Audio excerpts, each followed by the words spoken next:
पण तसं तू तर खूप नाटकांमधनं कामं केलीस, तसं तू खूप मराठी सिनेमे सुद्धा केलेस.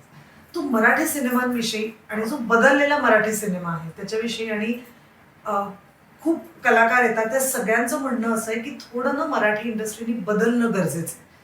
प्रोफेशनली म्हणा किंवा थोडं डिसऑर्गनाइज्ड आहे असं काही जणांचं मत होतं. तर काही जणांचं मत होतं की कंटेंट आहे पण तो पोचत नाहीये, मार्केटिंग कमी पडतंय, असं एकूणच सगळ्यांचं म्हणणं मराठी सिनेमाविषयी. तुझं मराठी सिनेमाविषयी काय मत? आपण डेफिनेटली या कन्फ्युजन मध्ये आहोत असं माझंच मत आहे. तू ज्यात ते बोललीस ते अगदी बरोबर आहे की इतके मतप्रवाह आहेत की आणि माझं फक्त नट म्हणूनच असणार आहे ना बघणं.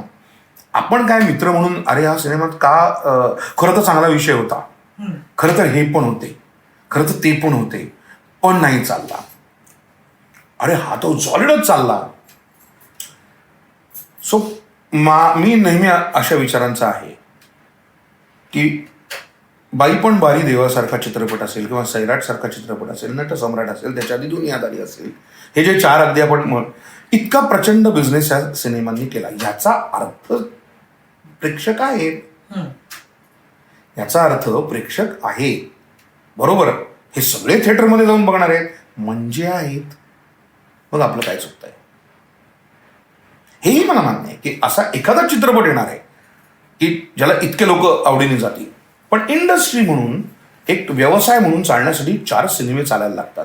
ते का नाही चालत आहेत? काही चित्रपट अत्यंत उत्तम असून सुद्धा, पण आता मध्यंतरी मला तेच वाटलं की एक 4 चित्रपट का होईना पण ॲव्हरेज चालायला हवेत.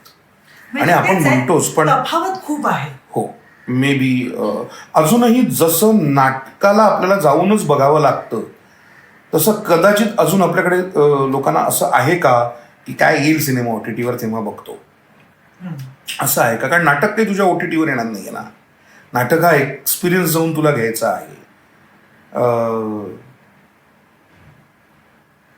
येस, कन्फ्युजन आहे. मला त्याच्याकडे बघताना अजून मला तरी उत्तर नाही सापडलेलं. मला त्याच्यातलं एकच कळलंय की आपण आपले प्रयत्न करत राहणं. प्रत्येक जण आता कोणी म्हणतं पब्लिसिटीला कमी पडतंय, कोणाच्या पब्लिसिटी जोरदार असते, कोणी विषय म्हणतात. हो, एवढं मात्र नक्की मला वाटतं की मराठीमध्ये अजूनही कॉन्टेंट हाच हिरो आहे. हे मला अजूनही वाटतं. उत्तम कॉन्टेंट असणं ही गोष्ट फार महत्वाची आहे. आणि ज्याच्यामध्ये काहीतरी एक कॉन्टेंट आहे ते सिनेमे चालले आहेत. काहीतरी एक महत्वाचं म्हणायचं आहे, कुठली तरी एक भावना जोरदार आहे, ते सिनेमे चालले आहेत असं मला जेन्युअनली वाटतं. पण मराठीमध्ये असं हाही तुला एक प्रयोग बघता येईल की फक्त लव्ह स्टोरीज आहेत असं नाही, मिडल क्लास सगळ्यापासून मिडल एज लोकांपर्यंतचे गोष्टी मांडलेल्या आहेत. अगदी सगळं, अगदी. आता 5-6 वर्ष झाली असतील, पण भार्गवी तुझा आणि सुनीतचा अतुलने दिग्दर्शित केलेला चित्रपट किती वेगळा होता, किती आता हे वेगळे पण आहे ना. ह्या मुरांबा सारखा चित्रपट, ह्या तरुण मुलांनी दिग्दर्शित केलेले काहीतरी चित्रपट, ओले आले सारखा चित्रपट, पंचक सारखा चित्रपट आहेत. वेगवेगळे विषय, 100% वेगवेगळे विषय आहेत. सत्यशोधक सारखा एखादा विषय येतो, बरोबर, बापलोक सारखा एखादा विषय येतो. ही ताकद येते कुठून?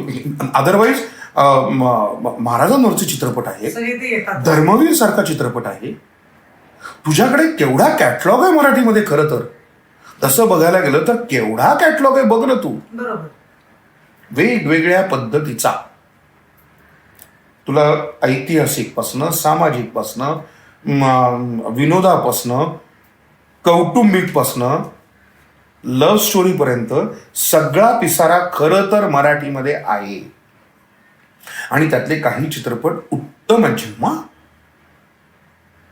कोणाला वाटलं तर या वयाच्या 6 बायकांना घेऊन पिक्चर करतो आणि चालला पिक्चर, मग ते काहीतरी एक असेल ना त्याच्यामध्ये.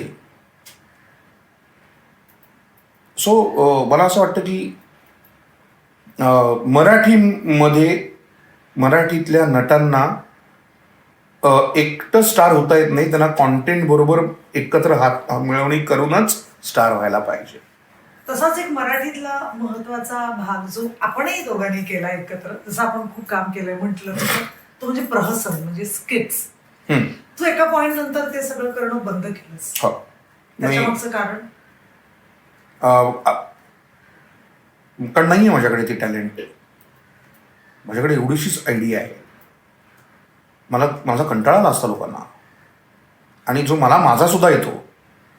आता थोडंसं तुझ्याकडे या पॉडकास्टवर खरं सांगायला, मी काय असं आहे की जे सलग केलंय. मला एखाद्या म्हणजे तेव्हा तुला आठवत असेल तर त्या फू बाई मध्ये पहिल्यांदा हे आलं जेव्हा आम्ही करत होतो, तू करत होतीस. मी त्याचा दुसरा सीझन फक्त केला. त्यानंतर परत जेव्हा मी आले. करेक्ट. त्यानंतर परत मी स्किट्स या भागाकडे वळूनही पाहिलं नाही ना. कुठल्याही कार्यक्रमामध्ये मी होतो. कधी करायचो आपण घडलंय बिघडलंय, तेव्हा ते नाविन्य होतं, मजा होती, सगळेच तरुण होते, पैशाची पण गरज होती, जी अजूनही आहे पण तरी देखील. नंतर मला असं वाटलं की कमाल आहे ही गोष्ट. ह्यासाठी तुम्ही प्रचंड ताकदीचे अभिनेते लागता, जे आत्ता हास्य जत्रातली मुलं म्हण किंवा तरुण आलेली सुद्धा, आणि आमचे बाकीचे आधीचे सहकारी पण म्हण, सचिन मोठे, सचिन गोस्वामी सरांचं कौतुक आहे, किंवा त्यावेळेला राकेश सरंग असतील किंवा ह्यांचं. कमाल आहे ग हे. तुम्ही दर आठवड्याला काहीतरी करत राहता आणि तुम्ही नवीन काहीतरी द्यायचा प्रयत्न करता. लोक तुमचे त्या कॅरेक्टर्सवर हसतात, हे होतात. म्हणून मी तुला अतिशय तुझ्या या पॉडकास्टवर खरं उत्तर दिलं. मला जमलं नसतं. मला कंटाळा येतो. मला त्याचा कंटाळा येतो. मला ते होत नाही. आणि